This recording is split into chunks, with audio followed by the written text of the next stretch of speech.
Hi, my name is Mark Biernot. I'm a monetary economist. In this video, I'm going to talk about the collective unconsciousness of the world and Russia as it relates to the geopolitical conflict in Ukraine right now. Ukraine and Russia, actually. And I'm going to give you a couple of stories, some anthropology, some psychology in here, so stick with me.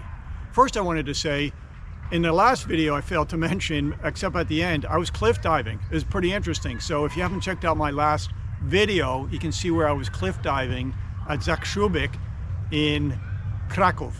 Okay, anyway. Russia, my claim is there's something called a collective unconsciousness. And if you know me, I'm a corrosive skeptic. I am like Rene Descartes, who stops at nothing to doubt everything. Because if you can't doubt everything, even your doubts should have doubts. Then that should be the starting point for truth. That being said, my claim is there's something called a collective unconsciousness which exists. It's real, it's almost tangible, and it's definitely observable. And we're going to talk about that. What is the collective unconsciousness of Russia, and what is each individual citizen of Russia and citizen of the world's responsibility as they participate in that collective unconsciousness? So let's start a few thousand years ago, let's say 30,000 years ago. The human brain was larger than it is today. It was how big? It was a whole lemon size larger than it is today. And there's two theories why we decreased in brain size. Number one is obviously the agrarian revolution. As we became agrarians and farmers, and we were not palo, hunting and gathering, protein content decreased, our stature decreased, and our brain size decreased. Now, that's not necessarily, adult brain size is not necessarily correlated with intelligence. In fact, it isn't, believe it or not. But let's just say, in fact, we had the Renaissance and all the great things of humanity during these agrarian times. However, brain size is correlated with intelligence, probably up to the first 6 months, maybe 2 years of life. So the trajectory which the brain grows on. So you could say, aha, they were smarter, they were more intelligent. But listen to there's more to the story. Life is a lot more complex than just simply protein or no protein. In fact, if you look at Google Scholar or any scholarly articles, it's not necessarily the fetal brain size or the brain size that matters. Maybe there's a slight correlation between that and IQ. It's preconception iodine levels of the female that matter. That is highly correlated with IQ and intelligence. So just because they had bigger brains doesn't mean they were smarter.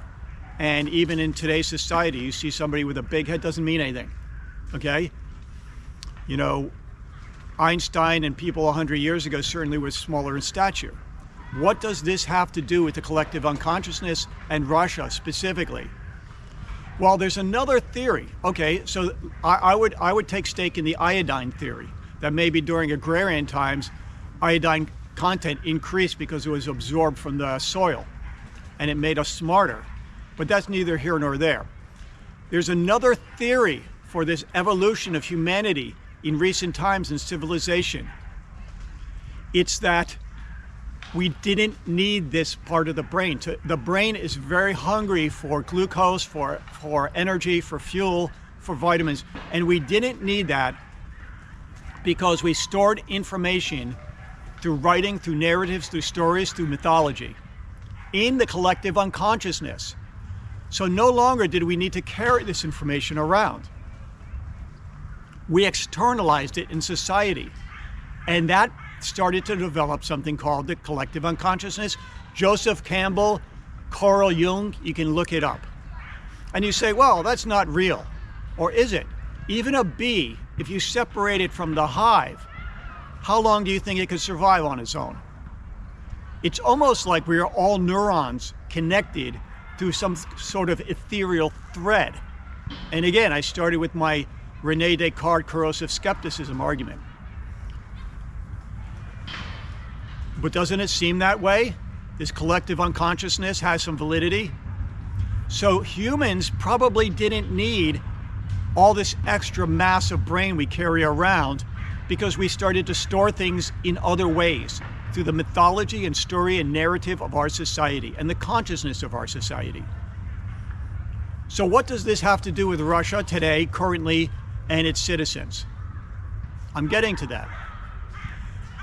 So my first story is when I was working in the office, okay? I was, fresh out of college, university actually, and I was working for a company called SS&C. It was security software and consulting. I was implementing investment accounting software at the big banks and insurance companies, mostly in the money center, but all over the place. One time I got to fly to Puerto Rico in the middle of winter, which was great, but neither here nor there. And one day, congregating around this this guy, he was from Japan. He was just a little guy. And these girls in the office, these women in the office, like, the metaphorical Pams and Angelas, were all congregating around him. And I was wondering what the buzz was. The buzz was, he saved somebody's life. He saw a policeman struggling with a bad guy, and the bad guy was going for the police guy's gun. And I don't know if he jumped on him, kicked his hand or leaped on him, but he saved the guy's life. And the guy knew no martial arts or anything like that. He was just simply there as an individual responding to what his idea of good was. Can you imagine if he didn't? And I'll tell you another story, a personal story of mine. I was in St. Petersburg. I'll alter a few of the details, and I was in the park. I like parks. I'm always outside. Some guy, Russian guy, let's say, was drunk as a skunk, smoking cigarettes, started to get in my face, asked me where I was from, and I can speak some Russian, but not great. And he knew I was a foreigner. He started to, wisecrack to me. And maybe I should have just immediately put on my hoodie and walked the other direction. But I started to, tell him I'm just here. Why don't you go away? The guy clocked me in the head. I actually have a dent in my head. You can see it. And I could have died there, but some guy ran over, some Russian guy, and helped me. Probably saved my life. Should have thanked him. Went right to the police, but the police was like, well, we don't deal crimes with foreigners. I went back to this police. They didn't want to get involved. Again, passive Russian culture society. So you have elements of what is in the collective unconsciousness. You have elements of, I want to contribute and help others to save lives. And isn't that a metaphor for what we have today in the West, in America, in Western Europe? We want to save lives. We want to run and help to the victim and stop the aggressor, because we know neutrality, in the words of Isla Wisla, the Nobel Prize winner, experiences from the Holocaust. He says neutrality is always siding on the side of the aggressor. What if that person said, oh, I'm not going to help, that guy? It would have been bad consequences. So you've got to choose your sides. So in this collective unconsciousness, if we're weak in the West in supporting Ukraine, I would question that. And it also speaks something about Russia. Infected in the collective unconsciousness is the dark side, and it's taking root, and it's starting to grow like a weed. Every single Russian has a moral responsibility to do something about it, and it could be peaceful. I recommend peaceful ways, whether it's contributing to humanitarian aid in Ukraine. And even if that, you could argue, well, that's so peaceful, nothing's going to happen. You could say, well, it displaces where they can be going to other types of aid. So if they hit a, St. Jude's Children's Hospital in Kiev, maybe you should make it hurt and shell something out for that. Jacob Bernowski wrote this book, The Ascent of Man, and he's talking about Hamlet. The tragedy of Hamlet is not that Hamlet dies. It's that Hamlet dies specifically when he's about to become a great leader. He's gone through this adolescence, and he's ready to ascend and be a great leader. That's the tragedy of Hamlet. And mankind is on it. The Ascent of Man, his book is titled, and they have a series on it. It's ancient stuff, but it would be a tragedy because people are worried about these existential threats to humanity when bullies are flexing. The existential threat is that the collective unconsciousness is not all hands on deck, doing every individual in this whole world seeing that the dark side is taking root, and we need to stamp that out. And again, peace and love. I want to make the world a better place. It can be in a peaceful way, but even peaceful ways make room for ways that crowd out the negative. A lot of Russians are passive. A lot of Russians are like, I was chatting this morning with some Russians online, and they were like, well, the sanctions, they haven't hurt that bad, or, maybe a little consumer goods, but they still have some food, and there's more job opportunities, and they really despise the government. I was chatting through these channels that are anonymous. But so what? That's great. You voiced that. What are you going to do about it? So this collective unconsciousness, like the bee colony, it has to be activated. We have to see that humanity has a collective unconsciousness. What are the myths, stories, and legends that we are ascribing to the story of life, the tale of life right now? If you are a Russian, even if you speak Russian and you're abroad, you have a moral obligation to help. And now people are getting, because they will influence the West. They will side with populist movements, and they'll call it under, we're helping the global South, the global, these talk about immigration. No, this is all the infection of the dark side. The ascent of man, Jacob Bernowski. Too much time has gone on.